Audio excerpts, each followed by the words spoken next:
Hey, Thomas here, Scratch That Cooking. You might have just finished part one of the Kitchen Basics video where I kind of covered the mentality and headspace or philosophy, if you will, of kind of where you're going to be when you're starting to cook. Um, Kind of answering your why, knowing your why is what I talked about there.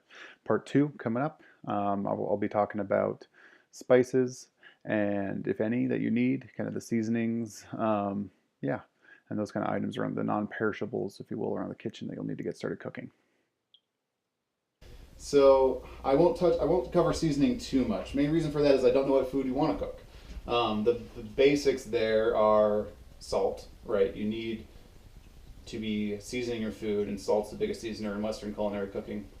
Um, I get make sure you have kosher salt on hand. I use a little salt pig or salt caddy. This is the one Alton Brown uses actually. Kylie got it for me.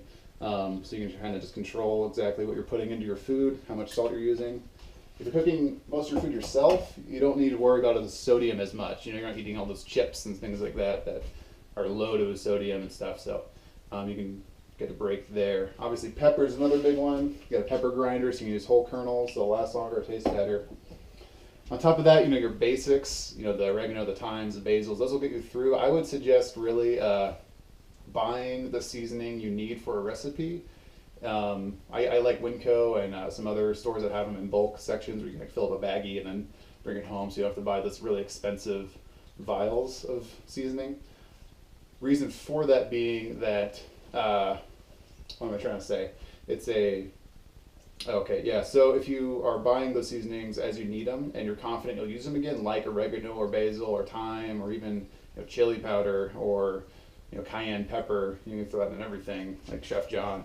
Um, you'll build up your arsenal of seasoning. You don't need to go buy $50 of seasoning right to get going. You'll do just fine with salt and pepper, really. I honestly don't use a whole lot of seasonings anymore unless they're specifically asked for. It's mostly fresh ingredients, salt and pepper, and then like I said, yeah. So I'm using actually fresh oregano or fresh basil versus trying to put a dry ingredient in there. Now, obviously, if you're doing like tomato sauces or something, you might want to keep those on hand. The other, like I guess, in that same vein, I'm gonna make sure you have cooking oils, good cooking oils on hand. So get a good, this is from Trader Joe's. It's a good extra virgin olive oil. Not the best cooking oil, but it's great for finishing hummus if you make it. Great for kind of salad dressings. It's extra virgin. I do cook with it a little bit. It's not what it's intended for by any means. Get a high heat cooking oil as well. So I do like a vegetable oil is what you're probably used to seeing. I pick this up. It's like a coconut avocado blend. Sounds all fancy and stuff, but it was cheap at a grocery outlet, so I picked it up.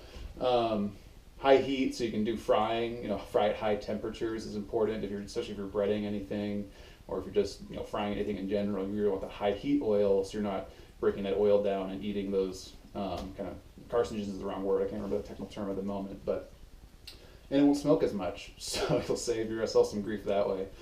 What else?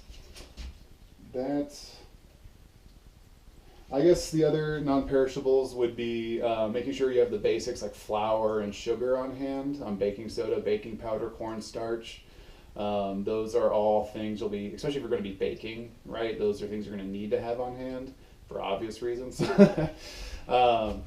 But other than that, I would figure out what you're going to be making mainly, or kind of start cooking and go figure out what you need to buy to have those on hand. I always have tomatoes on hand, canned tomatoes. Especially canned whole tomatoes, because then you can dice them up if it calls for diced, or you can blend them up if you just need a sauce. So whole canned tomatoes, the 14 or the 28-ounce cans are great to have on hand like that. But I won't go into too many more specifics there. Like I said, it's going to be depending on what you're cooking. Right? If you're grilling outside all the time, it's going to be completely different than if you're just cooking or baking kind of inside. Hey, thanks for watching. Part three is going to be covering kitchen cookware, knives, cookware, pans, that kind of stuff that you'll be needing if you want to get started in the kitchen. So check it out. Over here, over here. I don't know. I'll see where it goes. I don't understand YouTube yet.